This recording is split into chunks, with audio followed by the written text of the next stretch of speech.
мавзӯи дигари мо ин моддаҳои холис ва омехта мебошад.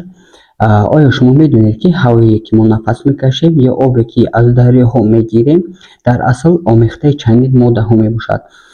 Мисол, дар таркиби ҳаво ба ғайр аз оксиген дигар моддаҳо, яъне дигар газҳо мавҷуд аст. Оксиген танҳо 21%-ро ташкил медиҳад, ба ғайр аз он 78% нитроген ва гази карбонат ва гази ҳидроген ва газҳои асил ё ин ки бигӯем газҳои инертӣ мавҷуданд дар таркиби ҳаво. Яъне дар ҳаво ин омехтаи моддаҳо мебошад. Яъне оби дарё низ ҳамчунин ё ин ки обе, ки мо истифода мебарем, инҳо низ дар таркиби ба ғайр аз об баъзе намакҳои дигар низ мавҷуданд. Аз ин рӯ инҳо моддаи омехтаанд. Биёед фарқи моддаи тоза ё ин ки соддаро аз омехта меомӯзем ва бифаҳмем, ки чӣ тавр онҳо аз ҳам ҷудо мекунанд, яъне ки тарзи ҷудо кардани ин моддаҳо мавҷуд аст. Инҳоро бо тартиб меомӯзем. Моддаҳои холис.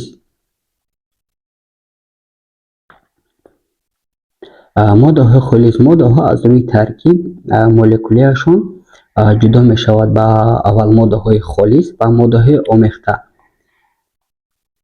Моддаҳои холис танҳо аз як навъи молекула ё ин ки атом таркиб ёфтааст. Онҳо ҳамеша хосияти физикии доимӣ доранд. Масалан, оби соф ҳамеша дар 100 градус мejӯшад. Яъне ки моддаҳое ки аз масалан дар ин ҷо танҳо як намуди молекулаҳо вуҷуд доранд. Аз ин рӯ инҳоро моддаҳои холис меноманд. Моддаҳои омехта бошад аз ду ва зиёда моддаҳо, яъне моддаҳои холис. Моддаи холис аз як намуд молекулаҳо иборат буд, ё ин ки атомҳо иборат буд. Моддаи омехта бошад аз якчанд навъи моддаи холис иборат аст. Масалан, дар ин ҷо нигоҳ кунед, як намуд, ду намуд, яъне ду намуд молекула вуҷуд дорад. Аз ин рӯ инҳоро моддаи омехта меноманд. Яъне хосиятҳои омехта вобаста ба миқдори моддаашон тағйир меёбанд. Яъне моддаҳои омехта хосияти доимӣ надоранд. Намудҳои омехтаҳо ба ду гурӯҳ ҷудо мешаванд: омехтаи якҷинса ё ин ки ҳомогенӣ ва гуногунҷинса яъне ҳетерогенӣ ё ин ки гетерогенӣ мегӯянд. Заррачаҳои моддаҳо бо чашм дида намешаванд. Масалан, ҳаво, маҳлулҳои намак, об, инҳо дар моддаҳои якҷинса аз якдигар фарқ карда наметавонем. Яъне онҳо омехта аст. Яъне ба якдигар бо чашми оддӣ онҳоро мо ҷудо карда наметавонем. Дар ин ҷо онҳо хуб ба якдигар омехта шудааст. Моддаҳои гуногунҷинса зарраҳои моддаҳо дидан мумкин аст. Масалан, омехтаи рег бо об, хоки оҳан бо сулфур.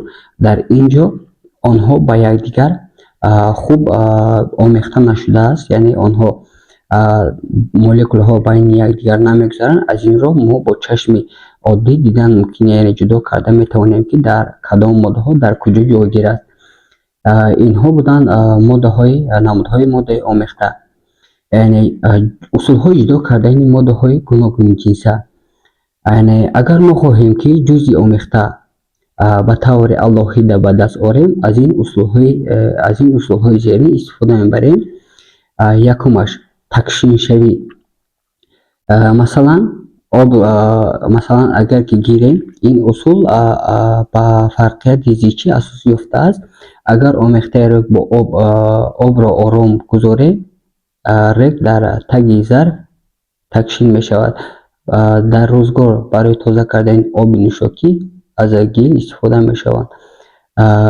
Масалан, дар ин ҷо оби омехта бо бигӯем гил. Дар ин ҷо баъд аз ором кардан, яъне баъди якчанд дақиқа онҳо ҷудо мешаванд. Яъне гил дар ин ҷо дар зери бигӯем зарфи мо такшин мешавад. Баъд аз он дуюм усулаш ин филтронӣ мебошад. Дар ин ҷо коғази филтрро мегузорем ва омехтаи онро мерезем. Оҳиста оҳиста аз коғази филтр, яъне об ё ин ки моеъе ки дар он ҳаст мегузарад, вале моддаҳои дигар намегузарад. Мо яъне бо ин усул ҷудо карда метавонем. Дуюм усули мо, яъне усули сеюм бо воситаи магнит. Агар дар моддаҳои мо дар шакли заррачаҳо бошад, заррачаҳо дар мисоли инҷо магнит ва оҳан омадааст. Агар оҳан дар инҷо ба магнит яъне ҷазб мешавад, яъне мечаспад. Сулфур бошад намечаспад.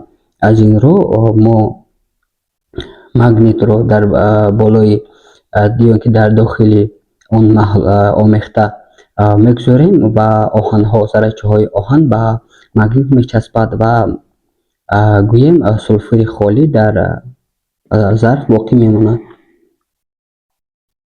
Усулҳои ҷудо кардани омехтаи яъне якҷинса ё ки гомогенӣ.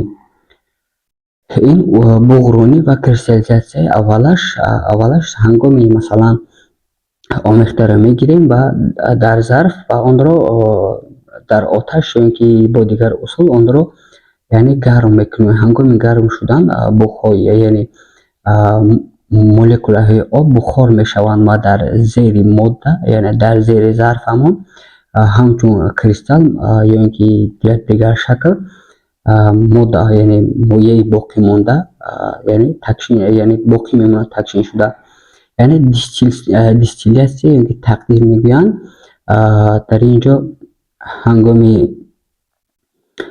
Дар инҷо мо обро аввал гарм мекунем, обро не омехтаро гарм мекунем. Ин ба буғ табдил меёбад ва буғ меояд ба инҷо.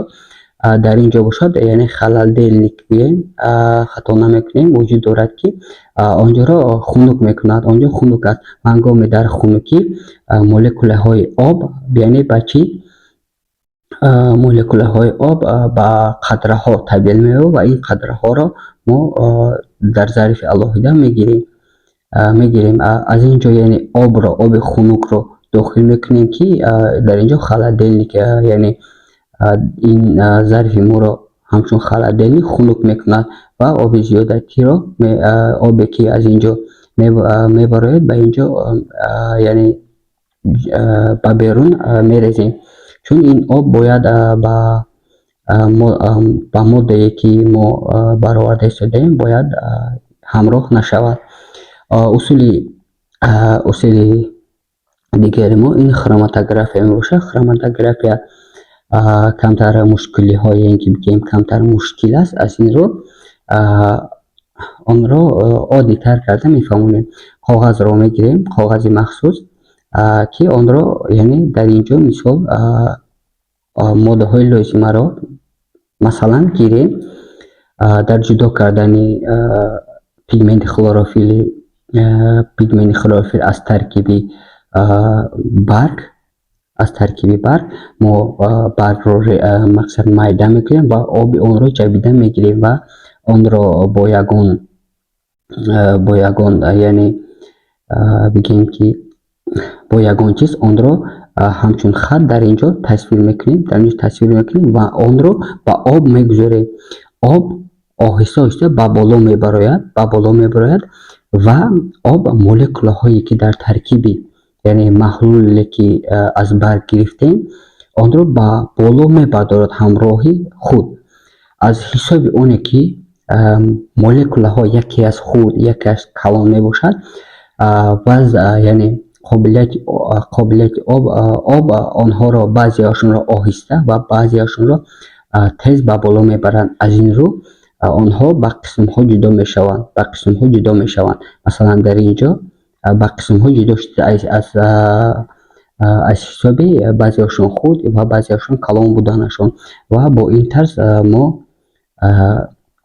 молекулаҳои омехтаро ҷудо карданам мумкин аст ва он қисмате ки ба мо лозим буд он қисматро масалан дар инҷо гирем хлорофилл бошад, инҷоро аз коғаз бурида онро баъдан мешӯем ва хлорофилли тозаро гирифтанам мумкин аст.